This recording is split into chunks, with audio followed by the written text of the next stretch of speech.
All right, so I want to read this brief introduction to an essay written by JUNOT DIAZ, and then go ahead and share my think aloud for you.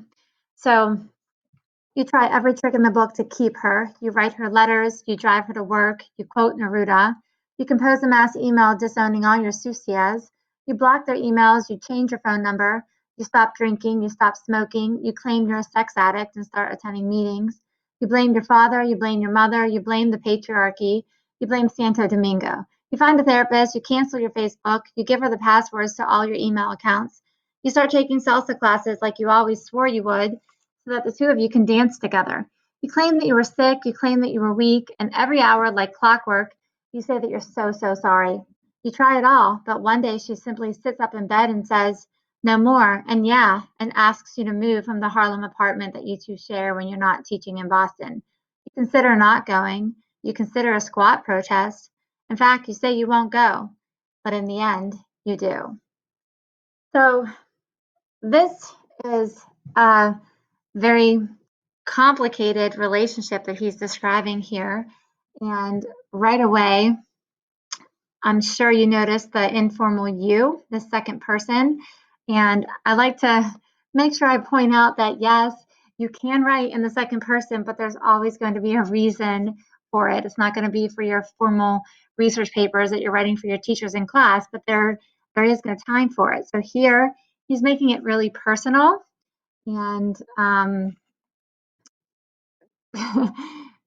basically appealing to his audience and speaking right to us. So that's the first thing that really stands out to you, right? So the use of you here really creates that unique relationship between the narrator and reader. And the message is kind of something that we can all relate to on some extent, not necessarily a toxic relationship, but the idea of you doing something over and over again to try to make something right. And maybe that something shouldn't be right, but you keep doing it anyway. So here he has one simple sentence after the next. The only part in this piece here that's not simple, not a simple sentence, is the section highlighted in blue there for you, where he has a complex or a compound sentence. So he has the word you followed by simple verbs, and I have them listed right here for you, and they're simply in order. Try, write, drive, quote, compose, block, change, stop. I think he says twice. Yeah, he says stop drinking, stop smoking. So these are habits he's breaking. Claim, and then blame, blame, blame, blame.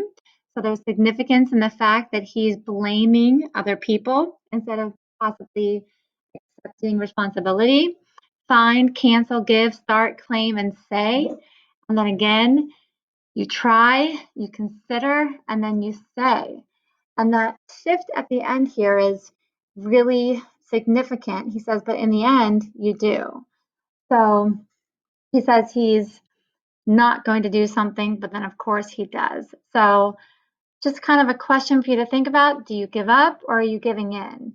Are you resigning to the failed relationship or the toxic relationship, or is it something that you're moving forward and away from?